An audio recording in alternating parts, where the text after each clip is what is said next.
Halo guys, kami dari kelompok 3 dari program manajemen pemasaran dari Prodi Bisnis Digital. Ya, baik di samping saya ada salah satu narasumber dari bank terkenal yaitu Bank Sentral Asia yang biasa disebut dengan BCA. Baik Bapak, selamat sore. Halo, sore. Bapak gimana nih kabarnya? Wih, baik dong. Kalian gimana kabarnya? Alhamdulillah sehat. Bapak, kita izin wawancara untuk terkait perusahaan jasa ya Pak. Oh, boleh, silakan. Langsung ke pertanyaan pertama aja ya Pak. Oke, boleh. Dilanjut dengan Ervira.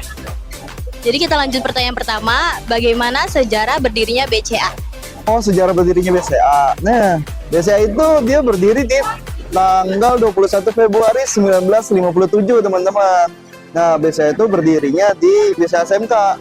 Jadi sampai sekarang nih teman-teman nih, kalau misalnya teman-teman tertarik ke SMK gitu ya, silakan aja nih bisa berkunjung ke BCA yang pertama kali ada di sana gitu.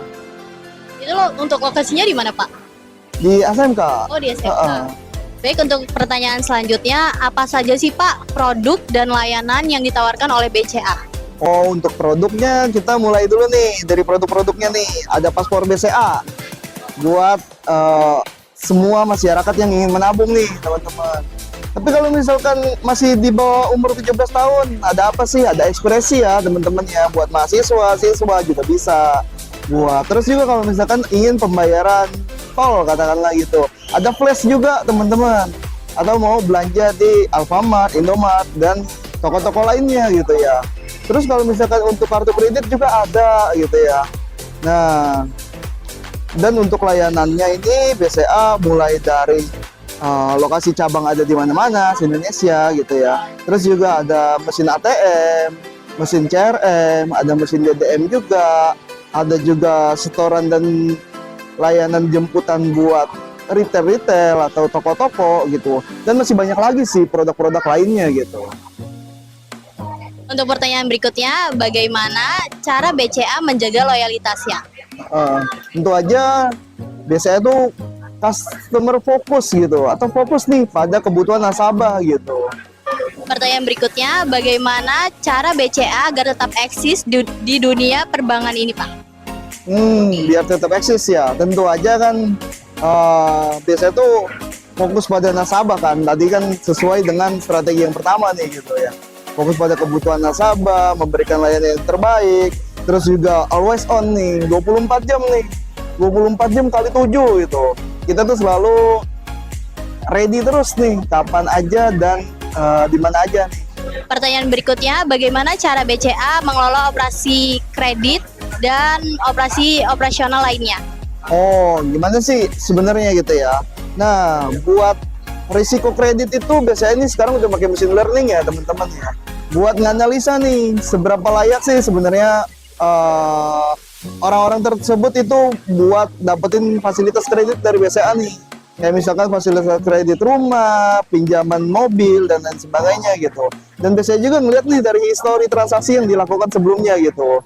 Jika memang nasabah tersebut kualitasnya baik gitu ya, maka akan diberikan layanan yang baik juga gitu ya, atau bahkan lebih dari apa yang dibutuhkan gitu. Kalau misalkan gimana sih cara terhindar dari resiko operasionalnya gitu.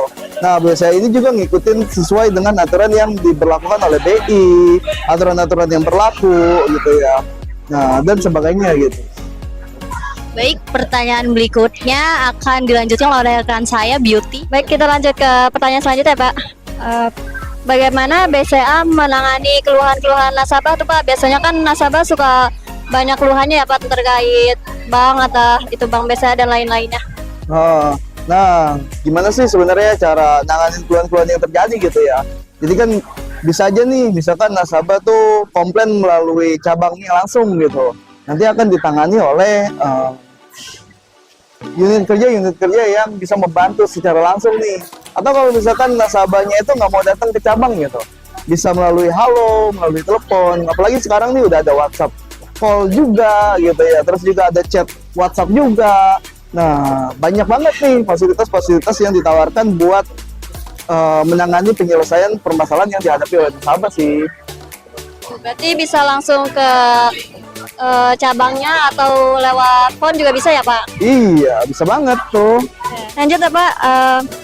bagaimana BCA mendukung transaksi internasional, Pak? Nah, untuk transaksi internasional ini BCA itu menyediakan atau bekerja sama lah gitu ya dengan jaringan internasional nih. Contoh misalkan seperti Visa atau misalkan Mastercard nih. Jadi Mastercard dan Visa ini ada di paspor ataupun kartu kreditnya BCA nih. Jadi kalau misalkan buat nasabah-nasabah BCA, jadi bisa di mana aja nih transaksinya nih. Nggak hanya di Indonesia nih, misalkan mau transaksi ke luar negeri bisa langsung transaksi melalui kartu kredit ataupun misalkan menggunakan si paspor BCA gitu. Pak, apa saja sih Pak produk yang membedakan antara produk Bank BCA dengan bank-bank lainnya? Nah, untuk produknya mungkin kalau BCA ini termasuk bank konvensional nih, karena kan sekarang itu ada bank digital juga ya gitu ya teman-teman ya. Nah, kalau misalkan dengan bank konvensional gitu ya, biasanya nih ibaratnya udah lengkap banget lah, semuanya ada nih. Kalian mau dari produk individu, produk buat perusahaan, ataupun produk cicilan dan lain sebagainya gitu, produk-produknya udah ada semua nih. Nanti mungkin dibantu sama editor ya buat tampilin sih produk-produk apa aja sih yang ada di BCA saat ini gitu ya. Nah, kalau misalkan untuk dengan bank digital nih, biasanya juga punya anak perusahaan nih, gitu, namanya Blue BCA gitu ya.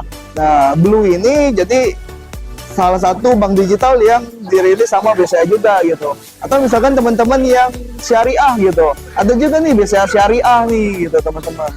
Terus juga kalau misalnya buat